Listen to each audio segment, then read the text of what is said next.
मात्र 30 तारखेचा कार्यक्रम पावसामुळे रद्द झाला. ढगफुटीचं संकट हे शेतकऱ्यावर मोठं जबरदस्त आलेले.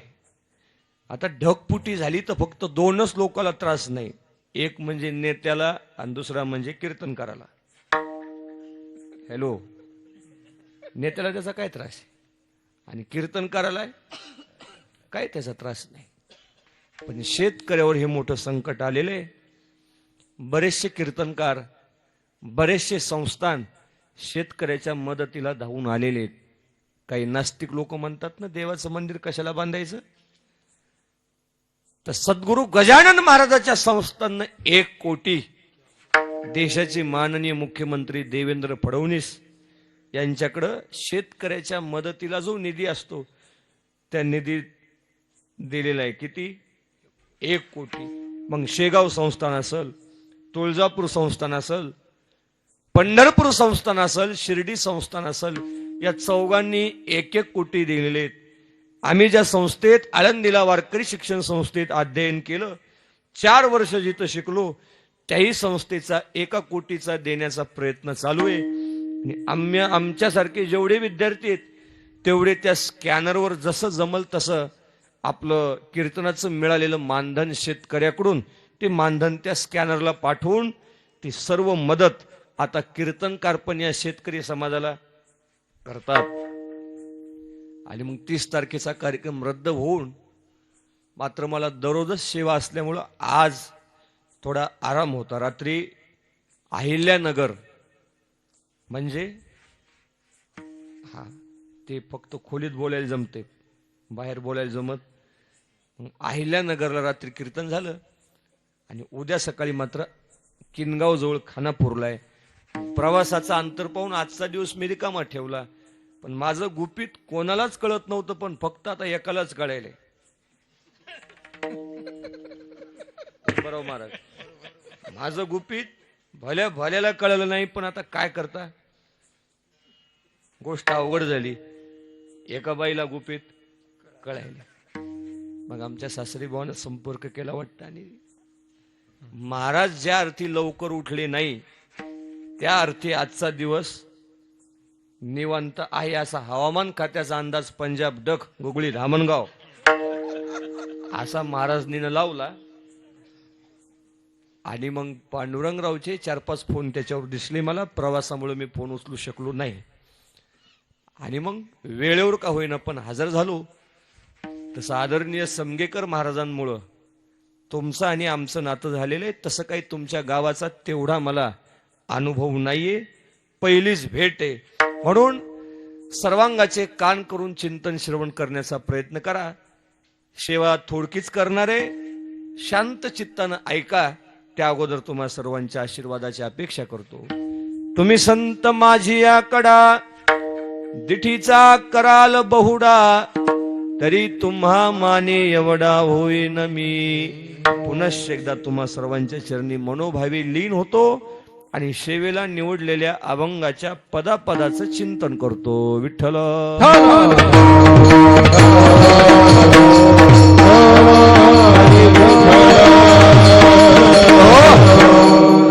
उत्सव नवरात्राचा आहे, उत्सव देवीचा आहे, आणि म्हणून कोणता अभंग घ्यावा या दृष्टिकोनातून शांती ब्रह्म एकनाथ महाराजांच्या गाथेतील हा रोडगा नावाचा भारूड प्रकरणातला अभंग निवडलेला आहे. कशाला म्हणायचंय भारूड? की जे भारूड ज्ञानावर करतं आरूढ त्याचं नाव भारूड. समजायले ना, सोपं बोलतो, अवघड बोलत नाही. जे ज्ञानावर आरूढ करतं त्याला काय म्हणावं? भारूड म्हणावं. अलीकडच्या काळामध्ये भारूड करणारे खूप झाले, पण ज्ञानावर आरूढ करत नाहीत. पैशासाठी स्त्रीची साडी घालून भारूड करणारे लोक समाजात भरपूर आहेत, पण कशासाठी? पैशासाठी. पण कधीच माणसानं बाईची साडी अंगावर घालायची नाही. तुमचं नाव अशोकराव बरं का? ते सगळे तुम्ही नातलग आहेत, पण मला काही तितकी काही माहिती नावा गावाची नाही. नाही तर तुम्ही माणसानं कडू मी तुझ्या पुढे बसलो तू मायात मागं लागला का, म्हणून ध्यान देऊ नये का बरं का? कधीच माणसानं बाईची साडी अंगावर घालायची नाही. पण भजने साड्या घालून भारुड मधुकर बुवा करतात का नाही? नाही घालायची बाईची साडी अंगावर. बाईल मनावर धोतर घालती का? हॅलो, तुम्ही बाईल म्हणा धोतर घालती का? ती बाई धोतर घालत, मग बाई धोतर घालत नाही तर मग गड्यानं बाईची साडी घालायची नाही. आणि ज्या भारुड्यानं बाईची साडी घालून भारूड केलं, होईल तो हिजडा सप्तजी.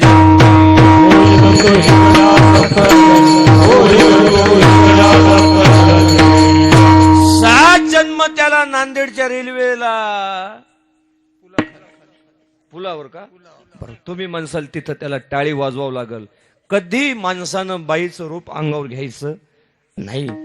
पण सध्याच्या काळात संप्रदायात काही मूर्ख लोक आले, संप्रदाय बिघडून टाकला. भारुडाचा दर्जा मूर्ख लोकांनी खाली आणला.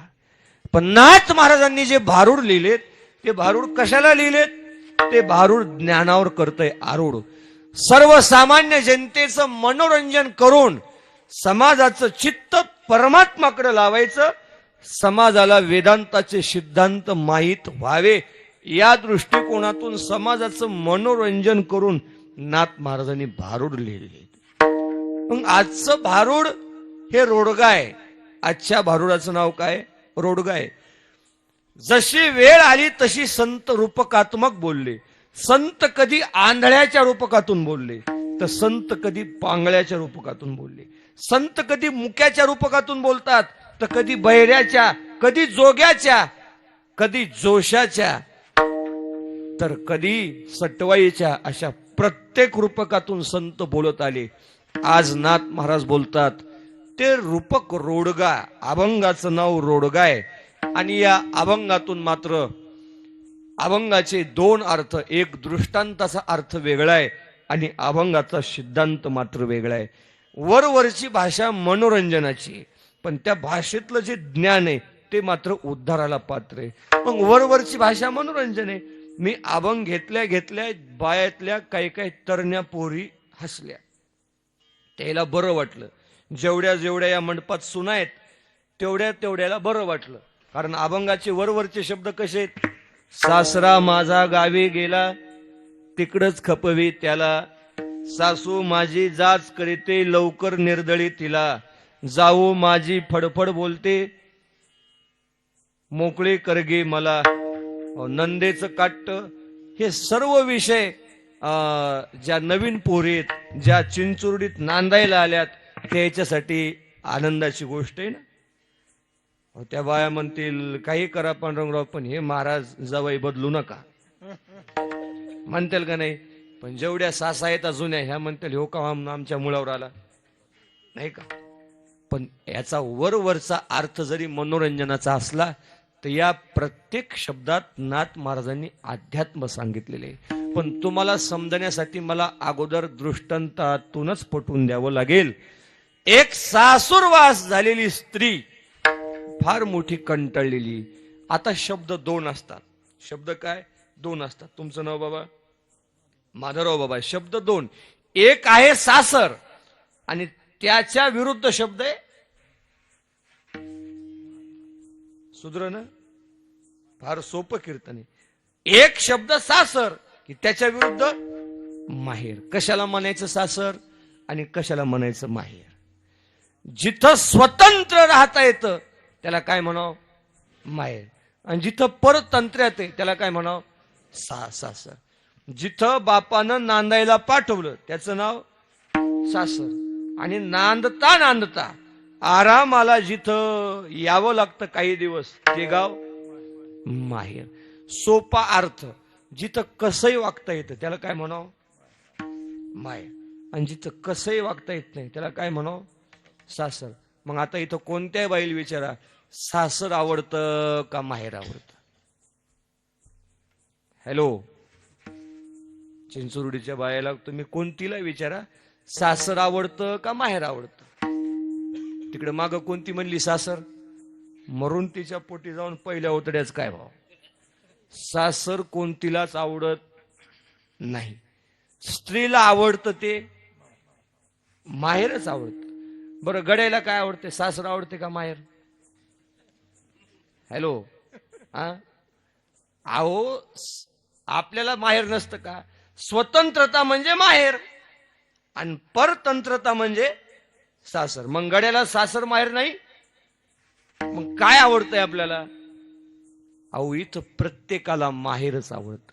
माहेर आवडतं म्हणजे स्वतंत्र राहायला वाटतं, मनाला वाटल तसं करणं आवडतं, पण मनाला वाटल तसं काही करू नये. तुकाराम महाराजांनी नाटाच्या अभंगात एक प्रमाण दिलेले आहे.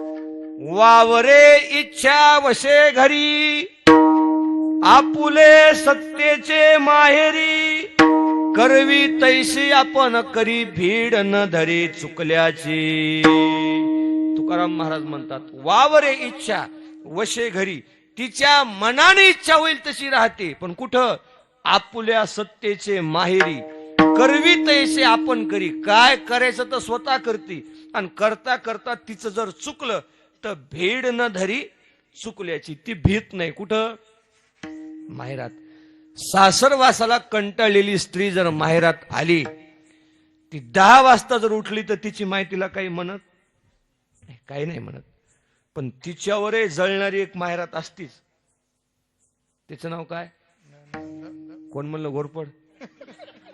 तिचं नाव काय? ही झाली ननंद हो. हा जरा ध्यान देऊ नाही का? ती कोण? भाऊजई जळती, पण बोलायला जमत नाही, कारण हे मायबापाच्या काळजाचा काय असतो? तुकडा असतो. मग ही मायरात 10 वाजता उठली तर एकच भाऊजई अशी मना भावातून शराब देते. उठणं पसरली मनातून, बरं तोंडातून बोलता येत नाही. आणि ती जर भाऊजई तिच्या सासूला म्हणली, सासूबाई अक्काबाई तर उठल्याच नाही, तर ती सासू तिनं बोलाव कोणाला? पोरीला बोलाव का सुनला बोलाव?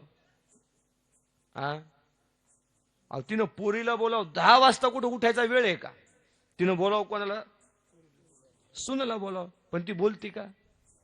ती बोलती कोणाला? ती तिच्या सुनला बोलती. पोरीला बोलायला पाहिजे पण ती सुनला बोलती, अगं झोपू दे, माझी पोरगी सासरवासात आहे, माझी पोरगी सासरवासात आहे. मी सांगत असतो कोणत्या गावात पोरीच्या संसारात माईनं लक्ष द्यायचं नाही. ज्या माईनं पोरीच्या संसारात लक्ष दिलं म्हणा भाऊराव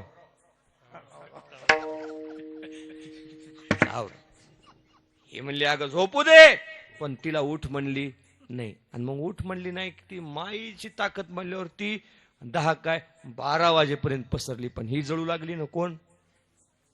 ही चित्रगंधा भाऊजाई, ही जळू लागली. मग 12 वाजता इकून तिकून ह्या बाईसाहेब उठल्या, आणि उठल्यानंतर मग इकडं पाहणं तिकडं बोलणं, ते चालणं, ते थाटण माटण. आंघोळ केली, कसं बी मसड धुतल्यासारखं अंग धुतलं, आणि गिळायला आली. गिळायला आल्यावर भाऊजाईने काही प्रेमान वाढलं नाही. करता करता करता हिच्या हातून तेलाची कॅन सांडली. काय भाऊजाई कडाडली, अक्काबाई डोळ्यात ढिपल्या गेल्या, तेल सांडलं, किती महाग झालं. ही म्हणली वरवर जास्त तोंड घेऊन बोलू नको, मी आज तेलाची कॅन सांडली, उद्या पिप्पा सांडन, तुला काय करायचं? पण ही म्हणायली कुठं? माहेरात म्हणायली आज कॅन सांडली उद्या पिप्पा सांडन, तुला काय करायचं? तिला हेच म्हणाव, सासरात मनभर म्हणाव, सासू कशी पोत्यात घालून भिजून हाणती, तर सासर मध्ये सांड म्हणाव पिप्पा नाही, सासून पिप्प्यात घातली. पण सासरात तिला उबळी पण जास्त टाकायची परवानगी नसते. तिला सासूला विचारावं लागतं, सासूबाई तेल किती टाकू?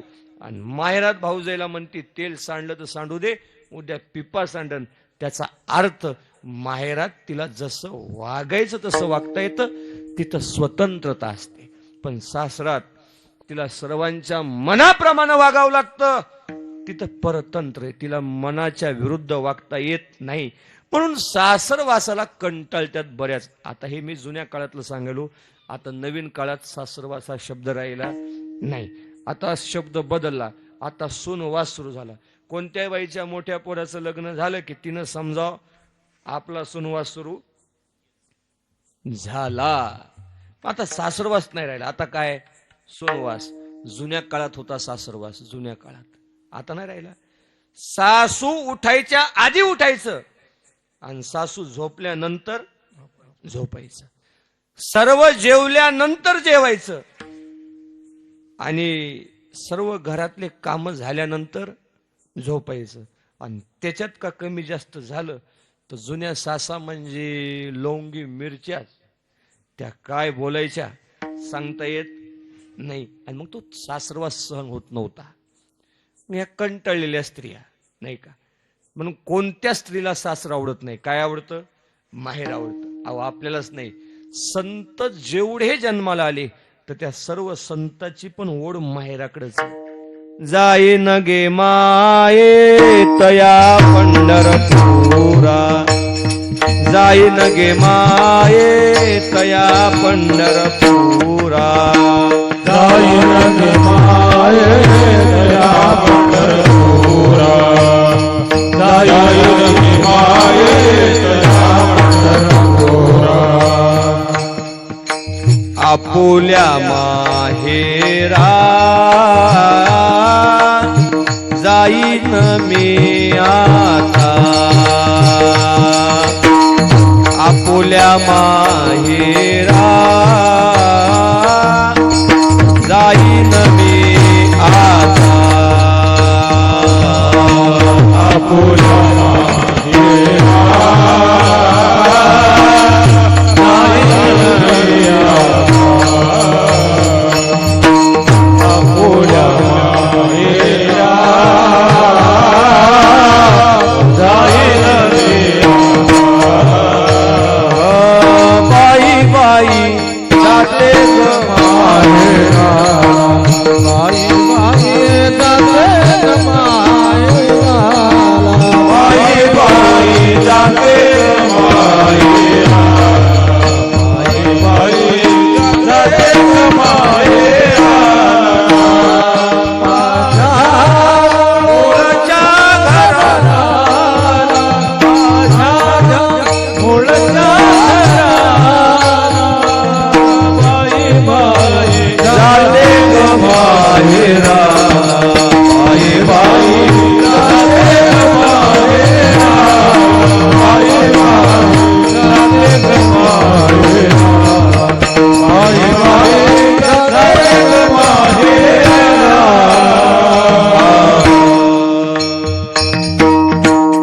मला जर या स्वरातून त्या स्वरात जायची जरा सवय झाली, एखादं हुकलं तर सांगत जा बरं. विठ्ठल विठ्ठल. मी 3 संतांची 3 प्रमाण दिले. सर्व संतांची धावपळ माहेराकडे. जाईन गे माये तया पंढरपुरा, भेटेन माहेरा.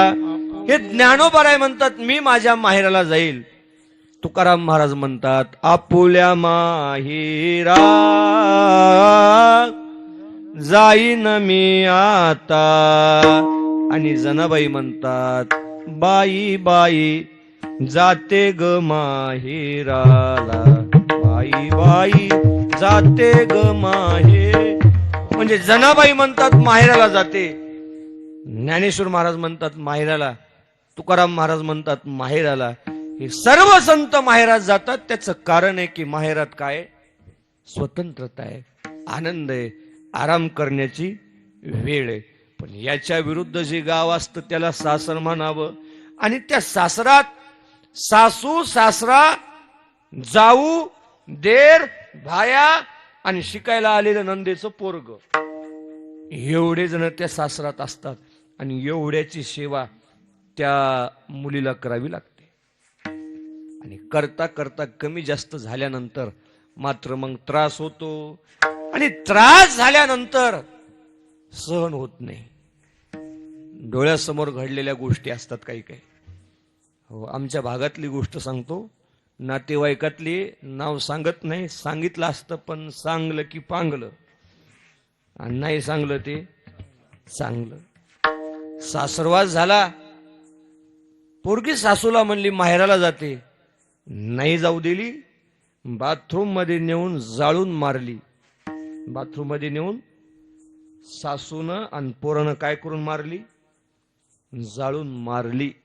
पण माहेराला जाऊ दिली नाही. हे काय झाला? सासरवास झाला. मग असा सासरवास आता जुन्या काळात होता पण या काळात राहिला नाही. मग ही गोष्ट जुन्या काळातली सांगतो. एक सासरवासाला कंटाळलेली स्त्री धुणं धुवायच्या निमित्तानं गावाच्या बाहेर नदीकडे गेली. चिंचुर्डीला आहे का नदी पांडुरंगराव? नाला आहे का जीव देण्यासारखी असं नाही का? मग ते आमच्या गावात आहे जीव देण्यासारखी. तुमच्या गावात जीव देण्यासारखी नाही का? नाल्यात जीव जात नाहीत. नाही, नदी पाहिजे मोठी, वाहतं पाणी, नाही तर खोलगट असावं. आमची ब्रह्मवाडीची पूर्ण आहे जीव देण्यासारखी, पण आमच्या गावातल्या बाया जीव देत नाहीत, घेत्यात.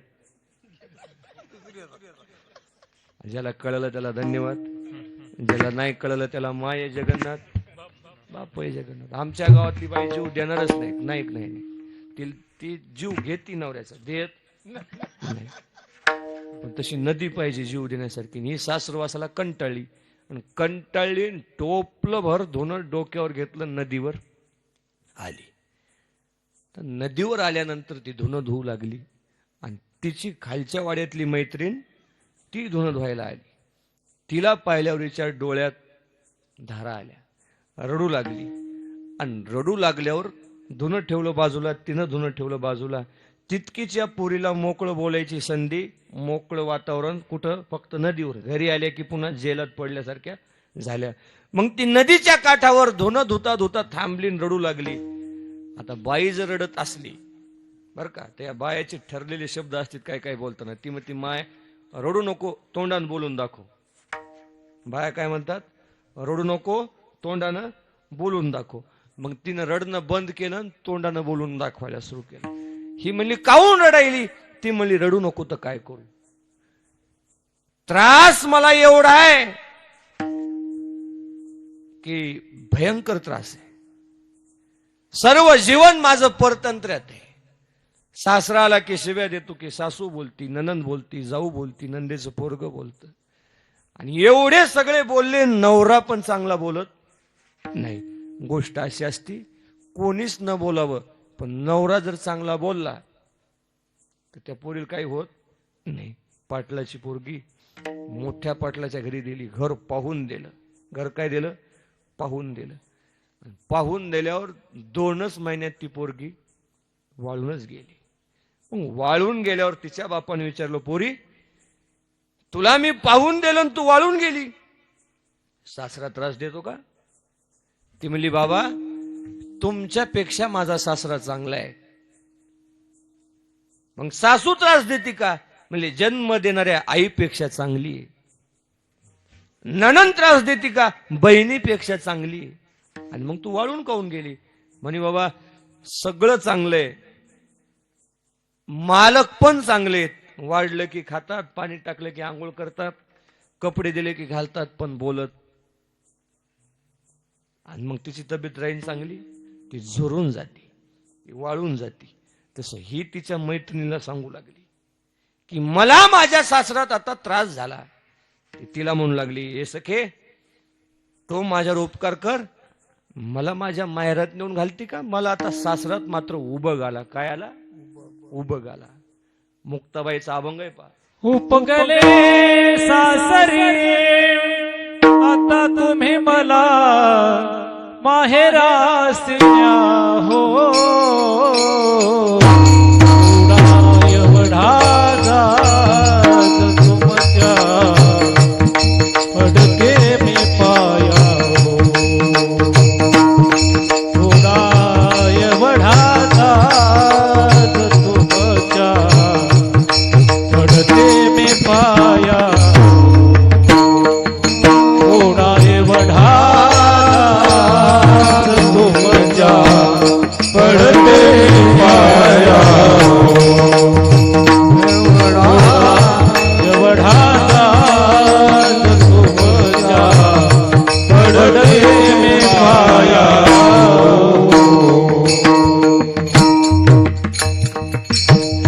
तिनं त्या मैत्रिणीजवळ तिचा प्रश्न उपस्थित केला. मी आता कंटाळले, उबगले सासुरी आता मज माहेराशी न्या हो.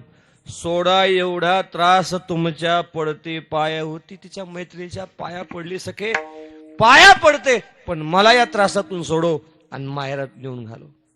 ती मैत्रीण म्हणली, बाई तुमचा वाडा मोठा आहे, आणि मी तुला जर तुझ्या माहेरात नेऊन घातलं आणि जर त्याला कळालं तर उद्या माझाही संसार मोडून माझा संसार चांगला आहे. तिनं तिला नदीवरच सोडून दिलं आणि मी चालले म्हणे तुझं तू सहन कर. मग सहन कर म्हणल्यावर ती म्हणली सहन होत नाही. तिनं नदीकडे धाव घेतली आणि जीव देते पण मैत्रीण मरल म्हणून ती पुन्हा धावली. हाताला धरलं म्हणे मरू नको, आत्महत्या करू नको. कोणच आत्महत्या करू नये. आत्महत्या इतकं पाप नाही. शास्त्रात तुम्ही कोणतंही पाप करा माझं मामा, त्या पापातून सुटण्यासाठी उपाय आहेत, पण आत्महत्येसारखं जबर पापच नाही. आत्महत्या ज्यानं केली त्याच्या मातीला पण जाऊ नये, त्याच्या डोक्यावर येऊन बसते ती पाप. काय काय हे तुम्ही मयत म्हणून सांगालू नाही, हे बी सांगायचे 200 वेगळे घेतो मी. हे ज्यानं आत्महत्या जीव दिलेत ना, याच्या मातीला पण जाऊ नये. किती जवळचं असलं तर खोटं बोलाव, मला कळलंच नाही, फोनच नाही आला असं म्हणावं, पण मातीला जाऊ नये. गेलं की त्याचं पाप तुझ्या मुडक्यावर येऊन बसते, म्हणून जाऊ नये. मरण मागे जो गाढवाचा बाळ, जीव देऊ नये. का नलगे द्यावा जीव सहजची जाणार. तू जीव द्यायला तू तसाच राहा, एक दिवस तुझा जीव जाणार. किती त्रास झाला तर त्रास सहन करायचा, पण जीव द्यायचा नाही. पण मूर्ख लोक आहेत, कंटाळले की फाश्या घेतात, जीव देतात.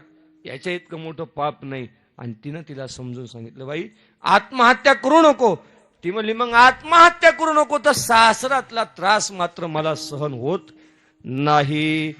मग तुला जर त्रासही सहन होत नाही आणि जीव देऊ नको, मी तुला एक पर्याय सांगते. म्हणजे काय पर्याय? म्हणे चल तुळजापूरला. म्हणे कशाला? म्हणे तिथं तुळजा भवानी आहे. म्हणे काय? आणि ती भवानी नवसाला पावते आणि तिला तू नवस कर. तिला तू काय कर? नवस कर की एवढ्या त्रासातून मला सोडव, काहीतरी नवस कर. तिनं ऐकलं. ती म्हणे पण आता बाई मी चिंचुर्डीत आणि जायचं कधी? तुळजापूरला. घराच्या बाहेर फक्त धुणं धुण्याचंच निमित्त आहे. ते म्हणले काही कर पण आता तुळजापूरला गेल्याशिवाय तू या त्रासातून सुटत नाही. तिनं टोपलं उचललं धुण्याचं आणि तिनंही उचललं. दोघीनं ठरवलं आणि धुणं उचलल्यावर ते धुणं नदीला सोडलं आणि तुळजापूर गाठलं. आणि तुळजापूर गाठल्यानंतर त्या तुळजापूरच्या भवानीला तिनं काय नवस केला? सत्वर पावगे मला भवानी आई, सत्वर पावगे मला भवानी, सत्वर पावगे मला भवानी, सत्वर पावगे मला सत्वर पावगे मला भवानी आई, सत्वर पावगे मला भवानी आई, सत्वर पावगे मला भवानी आई, सत्वर पावगे मला.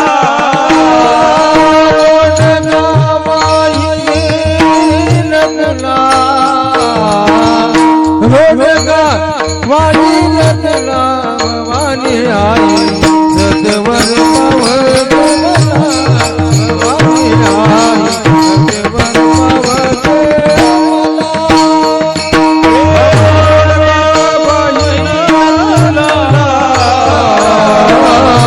रोडगा वाही रत्ना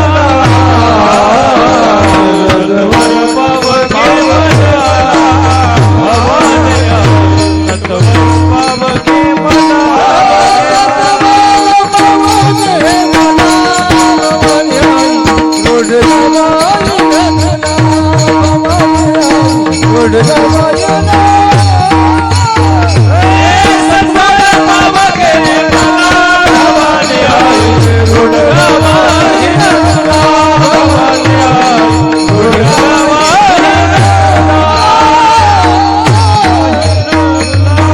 आता सासरवासाला कंटाळलेली ही सून तुळजापूरच्या देवी पुढे येऊन तिनं नवस केला. सत्वर पावगे मला भवानी आई, रोडगावा हिन तुला. आता एवढं जे सांगितलं हे तुम्हाला कळल अशा दृष्टांताच्या भाषेत सांगितलं, पण याचा अध्यात्माचा भाग असा आहे.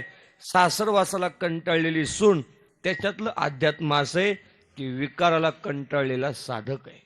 काय काय परमार्थ करणारा साधक आहे आणि तो साधकही मात्र सासरवासात गुंतलेला आहे.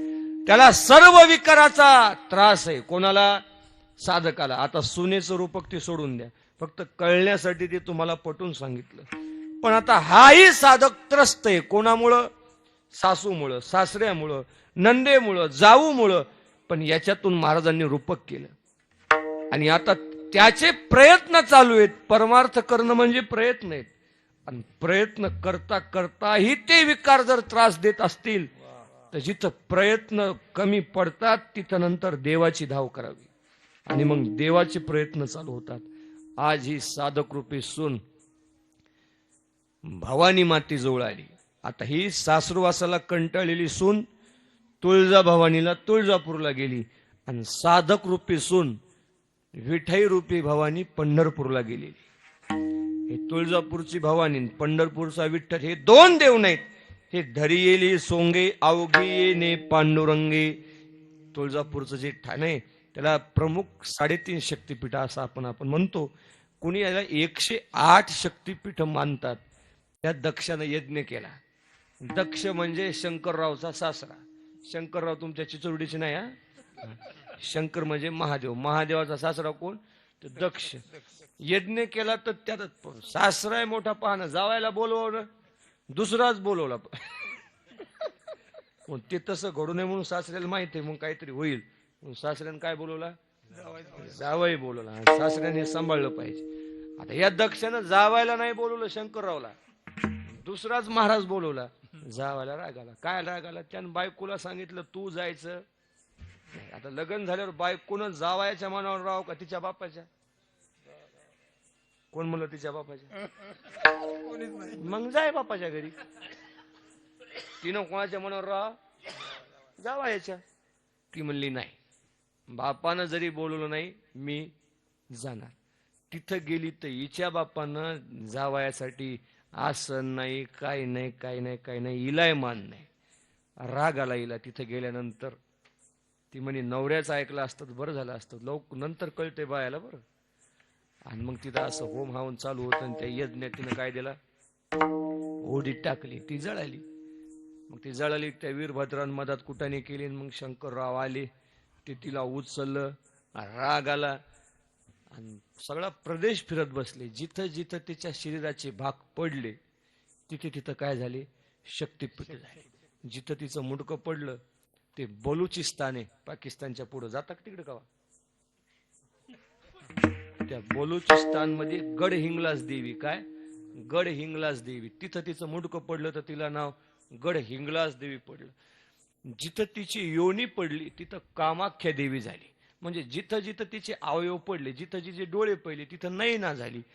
प्रत्येक ठिकाणी तिचे अवयव पडले तिथं तिथं देवीचे काय झाले? ठाणे झाले. असे 108 ठाणे मानतात. तर त्यात प्रमुख आपण 3.5 शक्तिपीठ मानतो नाही का? तुळजापूर, कोल्हापूर, माऊर आणि वणी, श्रप्तशृंगी. तर ही कंटाळलेली सून तुळजापूरला आली आणि कंटाळलेला साधक पंढरपूरला आला. मग ही आमची संत मंडळी जेव्हा रूपकातून बोलते, या वारकरी संतांचं एकच काम आहे, यांनी सर्व देवात विठ्ठलच बघितलाय, दुसऱ्या देवाची निंदा केली नाही. पण बाकीचे संप्रदाय विठ्ठलाची निंदा करतात, पण विठ्ठलाचे जे भक्त आहेत ते सर्व देवाला सांभाळून चालतात. कसं आहे? आमच्या सांप्रदायिक संतांचं असं कर्तव्य आहे की सुनेसारखं ती सून सासऱ्याची सेवा करते, सासूची सेवा करते, भायाची सेवा करते, देराची सेवा करते, पण रममान मात्र नवऱ्यासोबतच होते. तसं सांप्रदायिक संतांचं आहे. ती खंडोबाची सेवा करतील, तुळजापूरच्या देवीची सेवा करतील, कोणत्याही देवाची सेवा करतील, पण रममान मात्र विठ्ठला सोबत होतात आणि प्रत्येक देवात ते विठ्ठलच पाहतात. आता नवरात्राचा उत्सव आहे. आता ही सून तुळजापूरला गेली, साधक रूपी हे संत जेव्हा नवरात्र आला ना तेव्हा विठ्ठलालाच त्यांनी नाव बदललं. तू विटेवरी सखये बाई भो करी कृपा, तू विटेवरी सखये बाई करी कृपा, माझे मन लागो तुझे बाई हो करी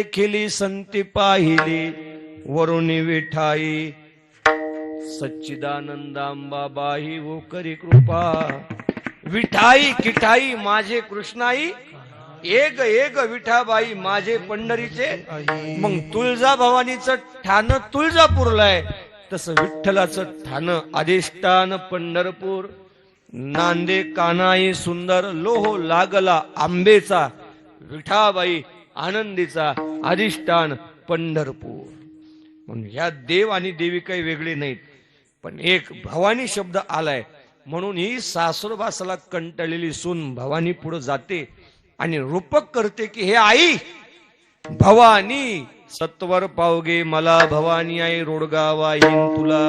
आता याच्यातलं अध्यात्म साधक देखील विकाराला कंटाळलेला आहे. या साधकाला कोणाकोणाचा त्रास होतो? विकाराचा त्रास होतो. मग विकार किती आहेत? भगवंताचा श्लोक आलेला आहे कामयेश क्रोधयेश रजोगुण समुद्भवा महाशनो महापापमा विद्येह नमी वैरिनम. आता काम आणि क्रोध हे दोन नाव घेतलेत पण याच्या सापेक्षानं सर्व विकार घ्या. काम क्रोध मद मत्सर दंभ आणि अहंकार हे विकार. या विकाराच्या ठिकाणी कृपा नसते. जसं सुनेला त्रास देताना सासू सासऱ्याला तिच्याविषयी अंतःकरणात कृपा उद्भवत नाही तसं विकार मात्र साधकाला परमार्थ करत असताना त्यांच्याजवळ कृपा नसते. सुनेला त्रास द्यायचा म्हणल्यावर ते सासरा पुरीसारखी कृपा करतो का तिच्यावर? नाही. मुलीच्या ठिकाणी जो भाव आहे तो सुनेच्या ठिकाणी त्याच्या जवळ भाव असतो का? नसतो. तसा विकार त्रास साधकाला देतो का? तेव्हा ते पाहत नाही हे जिंतूरचा प्रसाद महाराज आहे का माऊली मुडेकर आहे विठ्ठल विठ्ठल. मला कोणाच्या भावना दुखवायच्या नाही. का आसाराम बापू आहेत का राम रहीम आहे का प्रसाद महाराज आहे का भजन आहे का पखवाज आहे का विनेकरी आहे का ऐकणार आहे ते काही पाहत त्याला जर घालायचा आणि ते कसं आहे पुन्हा ते तुमच्यापेक्षा अगोदर आम्हाला धरते. काय हे जे विकार असतात ना हे बसलेल्या लोकांना धरतच नाहीत. अहो मांजर अशोकराव मेलेल्या उंदराला धरते का जित्या? कोण? मांजर. कोणाला धरती? जित्याला. मेलेल्याला सुधरायले ना तुम्हाला? तसे बसलेले मेलेले का जिते? तुम्ही बसलेले मेलेले का जिते? हा ज्ञान. आता आमच्या भाई राग येऊ देऊ नका पण 2 ग्रंथ आम्ही जास्त शिकलो. मग जो कोणी आध्यात्मिक आहे त्याच्या भाई खाली बसलेला समाज कसा आहे? मेलेला आहे. मग ते विकार रूपी मांजर ते तर म्हणते हे तर मेलेलंच कवाय धरू याला. पण हे गावगाव फिरायले दररोज कीर्तन करायला रात्री नगरला होतं. आजच्या चुरडीत आलं जास्त फिरायले जास्त बोलायले. ओव्यात तशाच आहेत. नवला अहंकाराची गुठी विशेष नलगी अज्ञाना पाठी कीर्तनकाराच्या झोंबे सज्ञानाच्या झोंबे कंठी नाना संकटे नाचवी. जो कोणी ज्ञानाच्या गप्पा मारतो अगोदर तो विकार त्याला त्रास देतात. काय देतात? त्याला त्रास देतात. मग ते 23 जानेवारी तारीख माझ्या ध्यानातच राहते. समग्याला कीर्तन होतं आणि नेमका जिया बुवाचा व्हिडिओ आला होता फेसबुकला. सगळे व्हिडिओ गाजले काय ते समगेकराच्या तावडीत म्या पडाव आणि समगेकराची आमची चर्चा झाली म्हणून एवढा गोंधळ झाला. पण बरे कसे पांढऱ्या कपड्यावर डाग सहन होत. पहिलाच मी काळा आणि त्याच्यात पुन्हा पांढऱ्या कपड्यावर डाग सहन होत नाही. आणि त्यातल्या त्यात संप्रदायाच्या लोकांकडे तुम्ही मोठ्या भावनेनं पाहता आणि भरके महाराज लोकांचं कीर्तन ऐकू पांडुरंगराव म्हणून सप्त्यात भरका महाराज आणायचा. तुम्ही म्हणसान भरकी असतात का काय? हा म्हणून सप्ताह करताना ध्यानावर करायचा. एक तर मोडूच नाही. काय एक तर मोडूच नाही. तुम्ही मोडून तर पहा कशी उन्हाळ्यात ढगफुटी होती पहा. आता ही पावसाळ्यात झाली पण मोडल्यावर उन्हाळ्यात पण ढगफुटी होऊ शकते. सप्ताह जर झाला तर त्या नियमानच करावं नाही तर न केलेला बरा. मग भरक्याच्या मुखातून काय ऐकायचं? बरेच भरलेले आणि ते विकार त्याच्या ठिकाणी कृपा नाही. ते पाहत नाहीत की प्रसाद महाराजांनी 4 वर्ष आळंदीला राहून अभ्यास केला. ते नाहीत पाहत. 4 वर्ष कुठं दादाराव विश्वामित्रानं 60,000 वर्षाचं तप केलं होतं. किती? कामाची कोतवाल येणे नाडीले बहुतासी कामाची कोतवाल येणे नाडीले बहुतासी हरु हराची अभ्रू घेतो भय नाही त्यासी हरिहराची अभ्रू घेतो भय नाही त्यासी जमदाग्नी दुर्वास नाडीले महान महान ऋषी जमदाग्नी दुर्वास नाडीले महान महान ऋषी क्रोधाची खोदणार तोही झाला साहित्यासी क्रोधाची खोदणार तोही झाला साहित्यासी ज्ञानेश्वर महाराजाचे शब्द बघा. काम क्रोधाच्या ठाई कृपेची साठवण नाही. ते नाहीत बघत. विश्वामित्र महाराजांनी मधुकर बुवानं प्रमाण दिलं. कामाजी कोतवाल येणे नाडीले बहुताशी हरिहराशी अभ्रो घेतो भय नाही त्याशी जमदाग्नी दुर्वास नाडीले महान महान ऋषी क्रोधाजी फौजदार तोही साह्य झाला त्याशी. 2 महाराजाचे नाव घेतले. जमदाग्नी दुर्वास नाडीले महान महान ऋषी. एवढे महान महान महाराज गेले, तुम्ही कुठं लावले? इटलीचा बंड्या, सारगाचा मुंड्या, समग्याचा पांड्या, जिंतूरचा काळतोंड्या कुठं लावली तुम्ही? हे कुठं जाऊन बसतील सांगता येत नाही. 4 महाराज ऐकले ना तुम्ही? सांगू पुन्हा का राहू देऊ? नाही, बस झाला आता. हे चौघ कुठं जाऊन ते बसवील सांगता येत नाही. याच्यातून हे आम्ही 4 तर धरतोच, पण फक्त 4च सुटले याच्यातून. किती सुटले? 4.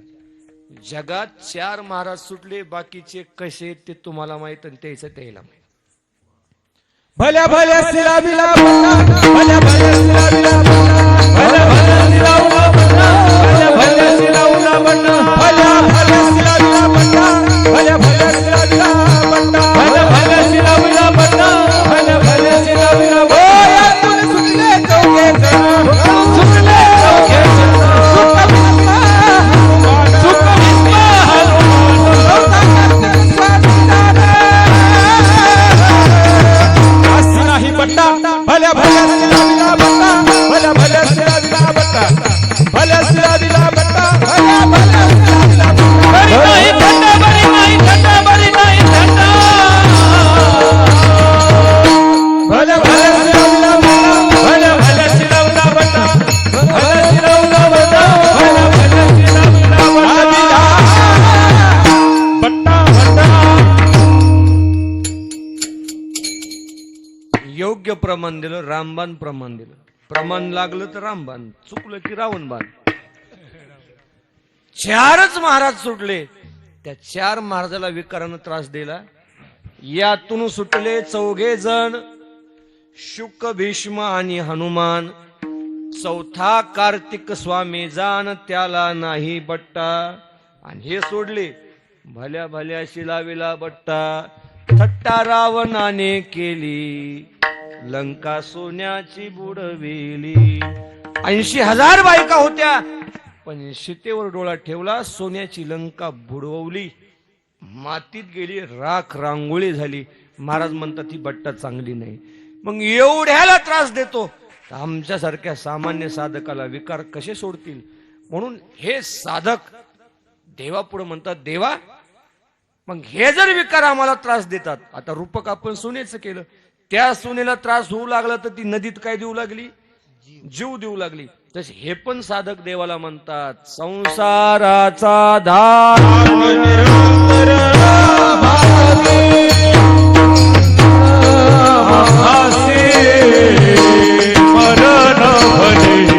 काय अवघडाने मरण भले काय अवघडाने मरण भले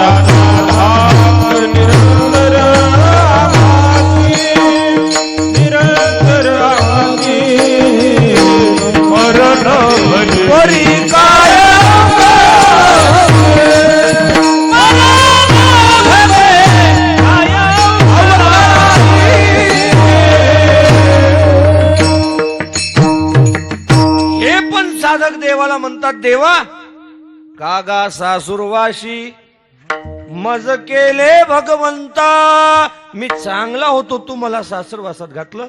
हे विकार, काम, क्रोध, मद, मत्सर, दंभ, अहंकार हे मला त्रास द्यायलेत. आणि मग आता याच्यापेक्षा मेलेलं बरं. पण या अवकळा, आता खरं सांगा कोण बरोबर महाराज, एकदा का शरीराला डाग लागला तर समाज पुन्हा स्वीकारत नाही. आणि समाजानं जर स्वीकारलं तर तितका गधा समाज दुसरा कोणताच नाही. एकदा डाग लागला की मग त्याच्यासारखी अवकळा त्याला कोणी जवळ घेत नाही. आणि मग त्या तुका म्हणे ज्यावे सत्कीर्तीने बरवे. महाराज म्हणतात सत्य कीर्तीनं जगाव. आणि अपकीर्ती जर आपली समाजात झाली तर भाऊराव आवराव म्हणजे त्यानं जीव द्याव, त्यानं जगून फायदा. जगाव कोण? सत्कीर्तीने बरवे जाणतेने तवची जियावे. जव अपकीर्ती अंगान पवे. जाणत्या माणसानं कुठपर्यंत जगाव की आपली अपकीर्ती आपल्या कानावर येत नाही तोपर्यंत. आपण अधर्म केला आणि जर अपकीर्ती आली तर जीव द्या. आणि तुम्ही जर अधर्म केला नाही आणि तरी तुम्हाला अपकीर्ती होत असेल तर मग जीव देऊ नका. ज्याची खरी सेवा त्याच्या काय भय जीवा. ज्यानं केलंच नाही तर त्याला भीती नाही. आणि केलं, पाप केलं आणि समाजात जर पुण्यवान दाखवत असेल आणि त्याची जर अपकीर्ती झाली तर त्यानं समाजाला तोंड दाखवू नाही. आता हे भरलेले महाराज जर पुन्हा नारदाच्या गादीवर तुम्ही उभे केले, हे जर कीर्तनात म्हणले, काय म्हणतात तुकाराम महाराज पहिल्या चरणात, त्याला म्हणाव खालून म्हणाव, काहीच म्हणत नाही, तू जाऊन जीव दे म्हणतात. मग त्याच्यापेक्षा मेलेलं मरण भले परी काय अवकळा ऐशी. मग आता सून सासरवासाला कंटळली तर ती जीव देऊ लागली. आणि साधक म्हणतो मी विकाराला कंटाळू, मी मेल्याला बरा, कारण हे विकार पाहत नाहीत. इंद्र चंद्र को क्या क्या भयो सबको मालूम है जी. नारद की तो भई नारदी ऐशी नौबत गाजी. अजब झटका, अवघडे मायेचा झटका. 60,000 वर्ष तप केलं विश्वामित्रानं पण मागं पुढं पाहिलं नाही, नंबर लावून टाकला. म्हणून विकाराला कंटाळलेला साधक आज तोही नवस करतो. सासरवासाला कंटाळलेली सोन सत्वर पावगे मला भवानी आई रोडगा वाहीन तुला. हे आई भवानी, भवानी शब्दाची जर फोड केली तर त्यात 2 शब्द आहेत, भव अधिक आणि. काय? भव अधिक आणि. व्याकरण शास्त्रात अ शब्दाच्या अगोदर अ हा शब्द आला तर अच होतो असा स्वर संधीचा नियम आहे. ज्याला व्याकरण कळत असेल त्या व्याकरणात स्वर संधी, विसर्ग संधी अशा संधीचे प्रकार असतात. पण आपल्याला तितकं अजून ते सुधरत नाही ना. म्हणून अ पुढे जर आला, भव व शब्दात लपलेला अ आहे. आणि आणीचा पहिला शब्द कोणता आहे? अ. मग अ पुढं काय आला? अ आला. मग डबल काय झाला? आ झाला. भवानी. मग भव म्हणजे संसार, आणि म्हणजे संसारातून बाहेर आणणारी भवानी. हे भवानी आई. आणि तिच्या सोबत आईचं नातं जोडलं. कोणाचं नातं जोडलं? आईचं. आईच्या अंतकरणात सारखी तळमळत असते. म्हणून भवानी आई सत्वर पावगे मला. सत्वर म्हणजे लवकर पाव. आता कसं आहे, दिल्याशिवाय देशी, कोणती देशी ही नाही, हॅलो, ही देशी नाही. आता आमच्या कीर्तनकाराचं कसं असते, तारीख तुम्ही घेतली पण अगोदर बोलावं लागतंय ना. आणि बोलल्यावर मग कीर्तन कोणाचंही असो, माझं नाही कोणाचंही असो. ती भवानी म्हणली मी तुला सत्वर पावते, पण तू काय देशील? की म्हणे रोडगा वाहीन तुला. आता वाहीन, आता याच्यात काळाचे प्रकार आहेत, भूतकाळ, वर्तमान काळ आणि भविष्य काळ. वाहते, वाहिला आणि वाहीन. वाहिला काय झाला? भूतकाळ झाला. वाहते वर्तमान काळ आणि वाहीन भविष्य काळ. तुम्ही नवस करता का नाही? हा, कुठं करता? इकडे नाही काय एखादा खादाड देव आहे का? कोण्या गावात आहे? तुमच्या चिचोडीतच आहे का? रामकृष्ण हरी. डब्यान बिड्या घरी. आमच्या इटुलीला एक मसोबा आहे. इटुलीला काय मसोबा आहे. कोण मांडला येड्यानं देवाल माहीत. 1009 होते कोण बरं महाराज? किती? 1009. ही तुळजापूरची तुळजा भवानी आहे का? माझं एकदा तिच्या दारात पुजारी लोक सप्ताह करतात, तिथे एक कीर्तन झालं. त्या तुळजापूरच्या भवानीला पण निवद आहे. कशाचा? हा, ते भवानीला नाही हो. मला थोडं वाईट वाटायचं. मी तिथं विचारलं पुजाऱ्याला, मला एवढं आम्ही सांगतो इथे असं कसं काय? ते म्हणजे महाराज लोकांना खरं काहीच माहित नाही. त्या कोणाचा निवद म्हणले तुम्ही? बकऱ्याचा. तो कोणाला? भवानीला नाही. त्या भवानीच्या पायाखाली कोण आहे? हा, महिषासूर ना. तो महिषासुराला कोणता निवद आहे? तो तुळजापूरच्या भवानीला पुरणपोळीचा निवद आहे. ती तिच्या तोंडाला लावतात. पुरणपोळी जर आली तर ती तुळजा भवानीच्या तोंडाला लावतात. आणि बकऱ्याची हाडं आली की ती कुठं लावतात? पाया लावतात. पायाखाली कोण असते? महिषासूर असतो. मग बोकडं कोणाला लागते? पांडुरंगराव, बोकडं लागते कोणाला? हा, म्हणजे त्या महिषासुराला का या महिषासुराला? तुम्ही म्हणजे त्याच्यावर घालायली ना आपल्याला मोकळं सोडायली. कोणताच देव तुम्हाला बोकडे मागत नाही. फक्त तुमच्या जिबीची चवणी. काय जिबीची चवणी? दादाराव, मी जर मुख्यमंत्री झालो ना, जीआरच काढील खाणाऱ्याच्या जिबा कापा, पण मला कोणी मुख्यमंत्री करीत नाही. आणि जीआर काही निघत नाही. पहिल्यांदा हे देव उठून देईल, अगोदर जेसीबी त्याच्यावर. हे मागतच नाहीत. हे देव काहीच मागत नाहीत. फक्त खाणाऱ्या पिणाऱ्याच्या जिबीचे चोचले पुरवायचे. म्हणून नवस करतात. अरे, तुमच्यात जर हिंमत असेल, खऱ्यानच तुम्ही जर असाल, काय नवस करायचा? कोणता देव आहे तुमच्यात? हा, वेतळ. त्याला निवद हेच आहे का? त्या देवाला तिथं जाऊन म्हणावं, ए देवा मला पाव. अरे चिंचुर्डी काय, जवळपासचे 10 गाव जीव घालीन. ते वेताळेश्वर रुचत नाही. रुसलं तर मला सांगा, मी बोलतो त्याला. पण नवस तसा करा. त्याच्या पुढे काय करायचा नवस? तू मला पाव, सगळं गाव सुलबंद काय परिसरातले गाव जीव घालीन. पण तुम्ही त्याला तसं म्हणता का? नाही. तुम्ही त्याला काय म्हणता? मला लेकरू होऊ दे, मी काय कापतो? बकरं कापतो. पण एवढी अक्कल नाही. तुला लेकरू होण्यासाठी तू कोणाचं तरी लेकरू कापायला का नाही? ते बकरं कोणाचं तरी लेकरू व्हायच का नाही? मग आता जैन बकरी कापलेत का? अशोकराव, हॅलो, कोणी असो, अंगावर घेऊ नका. ते तुमची काही पद्धत असो, पण ऐकून ठेवा. काय ऐकून ठेवा? जेवढ्याने कापले, कोणाची तरी लेकरच कापली नाहीत का? आता पुढच्या जन्मात काय होणार? ते लेकर मेलेत का? ते तुम्ही बकरी होणार. आणि ते माणसं होणार. आणि मग ते बी म्हणणार आमच्या इथं कापल्याशिवाय लग्न होणार नाही. मग ते म्हणतील, धरा अशोकराव, धरा पांडुरंगराव, धरा धरा धरा धरा. मग काय जेवतील लोक? ते म्हणतील हा ना. कोणी कोण कापतील. आता तुमचं कशाला सगळे नातेवाईक आहेत. कोण बरोबर? माझ्या घरात 2 नवस होते. मी सगळं खरं सांगतो. मी कवा बी खरं बोलतो, एखाद्यावर खोटं बोलतो पैशासाठी. माझ्या घरात 2 नवस होते. एक परभणीचा तुरुतपीर आणि एक खैरीचा कानोबा. ते कानोबा आमचं दैवत आहे. आणि 2 बकरे. घराना उच्च शिक्षित, पण ती श्रद्धा. काही लोक शिकलेले पण भलेच मूर्ख. आमच्यावर कशी आमच्या नथुराम महाराजांची कृपा झाली. आणि एवढ्या खाणाऱ्याच्या घरात आमच्या अख्ख्या ब्रह्मवाडीतली मधली येटाळी म्हणजे आत्ती माणसं, दुसरे राक्षसच. पण त्याच्यात मी एकटाच महाराज. आता पण माझ्या गळ्यात जवळजवळ 4-5 माळी आहेत. काहून हे 4-5 माळी? माझ्या खानदानीत कोणाला माळी नाहीत, सगळ्याच्या मॅच घातल्या. नाही, तेवढे गेलेले माणसं नाहीत, सगळे चांगले आहेत. पण हे जे खाणं पिणं आहे, कोण बरोबर महाराज? ते बकरं तुरुत फिरायला नेलं. लहान होतो मला, चांगलं कळते.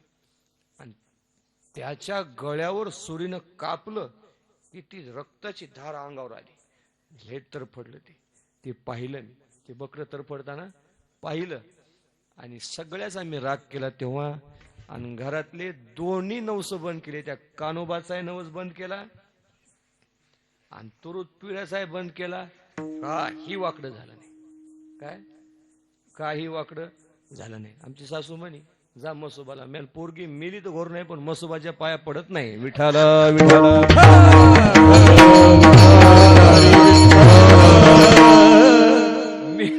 मी लोकांना सांगालो मला पुन्हा तिथंच का. घरचे तुरुत पिराला जाऊ दिले नाही. मी गेलो नाही. त्या तुरुत पिरानं मला फोनही केला नाही. काही अरे नीयत चांगली ठेवा. बोकडे कापायची गरज नाही.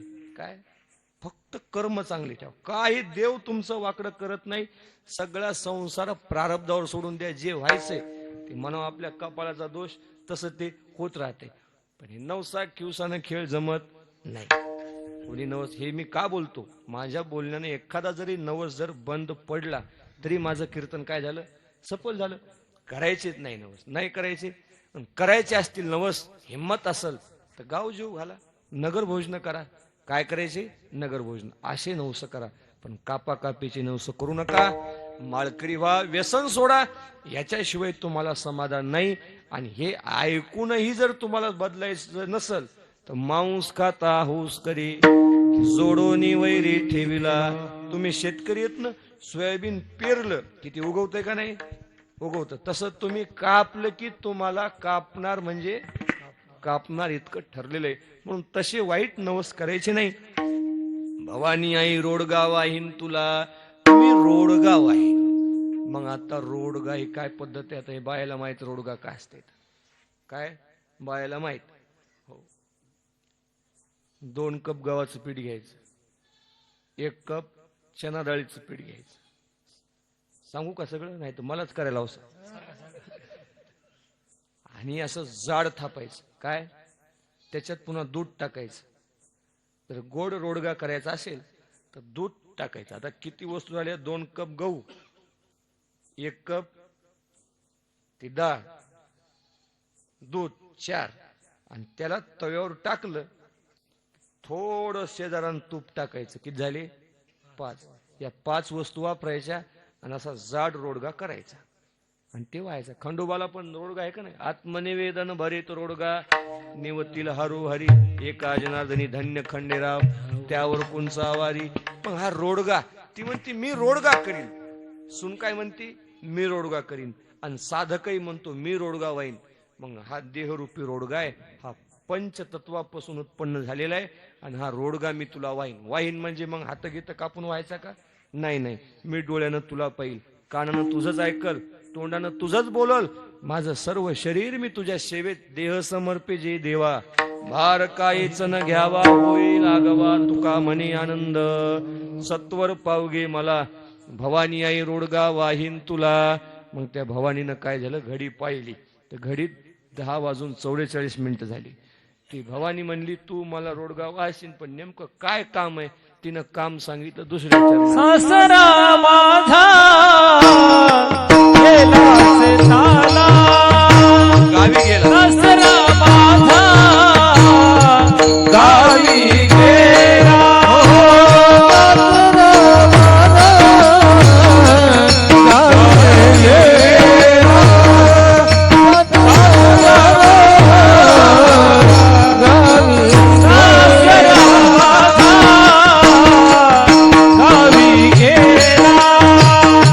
सासरा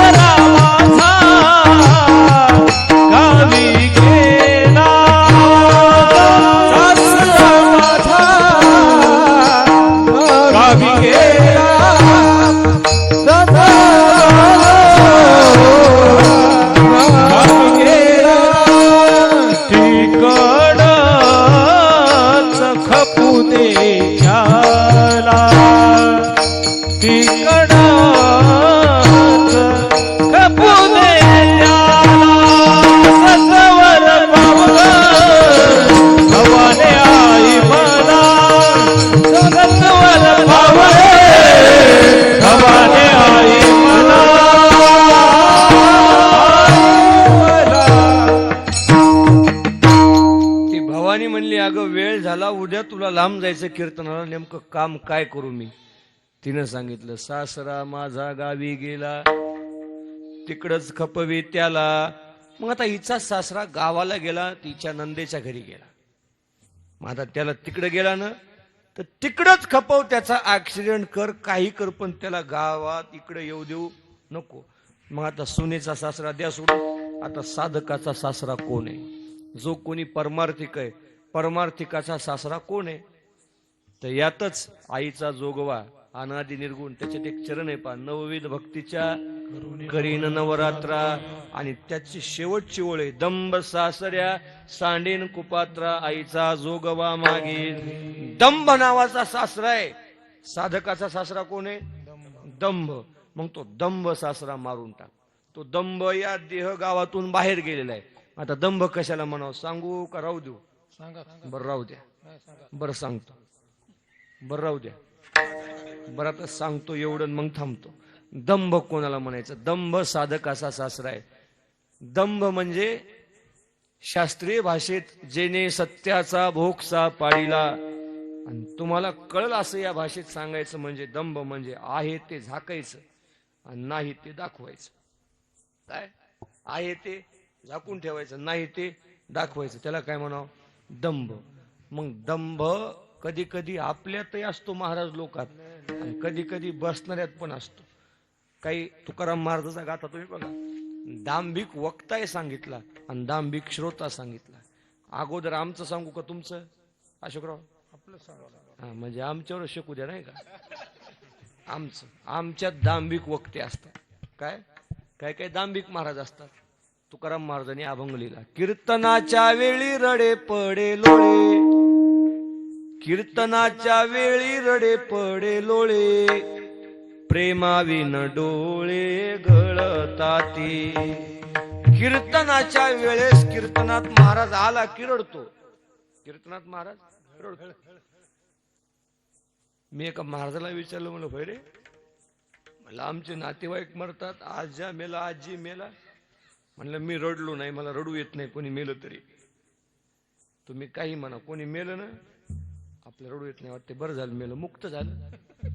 बायला काय रडू येते देवाला माहिती. काय काय रडता रडता म्हणत्यात, मी कसं करून मला आड दाखवा. काय म्हणतात? आड दाखवा. मला ते धोरणच नाही लागलं. मला होय कोण बराव आड दाखवा काहून म्हणेल, कोण बराव म्हणे तुला अजून कळत नाही. मला विचार सागर वेदांत कळतून काय कळत नाही. अरे म्हणे आड दाखवा म्हणजे आता हिचा नवरा मेला आणि म्हणेली आड दाखवा, मी त्या आडात जाऊन जीव देते. मला असं आहे वय. उद्या जर चिचरुडी ते एखादी म्हणली आड दाखवा, अशोकराव आड दाखवायचं नाही, उचलायची. कोण म्हणलं टाकायची? टाकायची नाही, उगी बाजूला ठेवायची. आड दाखवा नाटकी कुठली. तू देती वय जीव. माती करून आल्यावर 3 भाकरी खाती, शेजारनी दिलेल्या 3 भाकरी खाती, रडत रडत. पुन्हा ह्या म्हणतात तोंडानं बोल, रडू नको. ती रडतच नाही, उगी नाटक करते. सगळा दंभच. काय सगळा दंभ. कीर्तनात महाराज रडू लागलाय. वर तुम्ही कसं रडता? आम्ही एवढे कीर्तन करतो, आम्हाला रडू येत नाही, आणि तुम्ही रडता कसे? माझ्या जीवनात दादाराव अजून ज्ञानेश्वर महाराजाच्या समाधी सोहळ्याचं कीर्तन मला करतच नाही आलं. करता काऊन नाही आलं? मला येत नाही का? पण शब्द तोंडातून फुटतच नाही. ज्ञानेश्वर महाराजाची समाधी म्हणलं की आपोआप डोळ्याला धारा लागतात. म्हणून मी समाधीचं कीर्तन घेतच नाही, फक्त ऐकतो. महाराज म्हणे तुम्ही महाराज लोक याच्यात मागं राहील, तुम्ही रडता कशी? ते म्हणले काहीच नाही, गोष्ट बारीक आहे. कसं आहे भाऊ, आपल्या धंद्यातले इतके बारीक लोक सांगू नये, पण सासरवाडी म्हणून सांगतो. महाराज लोक काय करतात, कीर्तनावून येतात आणि खिशात रुमाल आणतात.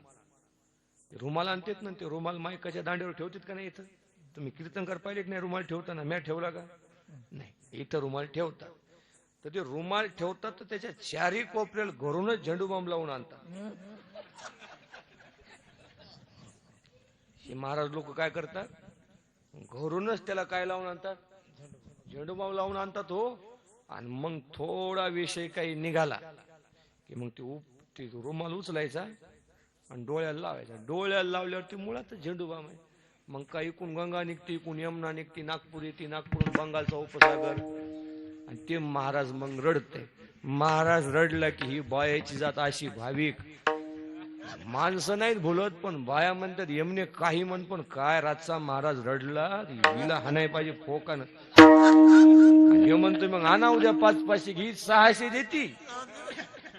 नवऱ्याला तांब्यावर पाणी देत नाही पण महाराजाला 600 रुपये नेऊन देते. म्हणे काही म्हण, पण यंदा महाराज रातचा लयच रडला. अगं तो रडला नाही, ते रडकच होत. काय होत? रडकं होत ते. आणि झालं कीर्तन झालं की जशाला तसंच. तो दांभिक कीर्तनकार. कीर्तनात रडणारा कोण आहे? दांभिक. प्रेम नाही पण दाखवायचं. आता आमचं सांगितलं, आता नंबर आता तुमचा. आता पहा तुमची मजा कशी येत. अशोकराव सारखे ही माणसं कीर्तनाला सुरू. रामायण सप्त्याची बैठक बसली. सप्त्याची बैठक झाल्यावरती आमची सासरी ती पांडुरंगराव सगळे बसली. माधवमामा ती अशोकराव आली म्हणले नाव माहिती होऊन बोललो बरं का, नाही तर दुसरं. अशोकराव म्हणले बा पट्टी तुम्ही जास्त करता, यंदा महाराज हलका आणायचा नाही, डावा आणायचा नाही. असं भागवत्या असा रामायण आणा का नाही, पाहून सगळा गाव खुश झाला पाहिजे. मग पांडुरंगराव हे मोठे फिरणारे त्यानं महाराज पाहिला. महाराज असा पाहिला, आडवा आहे तसाच उभा आहे. येईन महाराज पाहिला, त्याला 2 इटा दाढी. त्या महाराजाला 2 इट दाढी. ते मग रामायणाचार्य महाराज तो दाढी. आता ते महाराजाची फी ठरली 1 लाख रुपये. तुम्हाला थोडीच आता द्यायची. 1 लाख रुपये फी ठरली. स्टेज त्या महाराजानं पांडुरंगराव सांगितलं, म्हणले मी चिचुर्डीत येतो पण मला पंखा लागतो. पांडुरंगराव म्हणले काय यंदा पट्टी खूप झाली, गाव जळाला मारुत्या निराळा. पंखे काय कूलरच लावतो.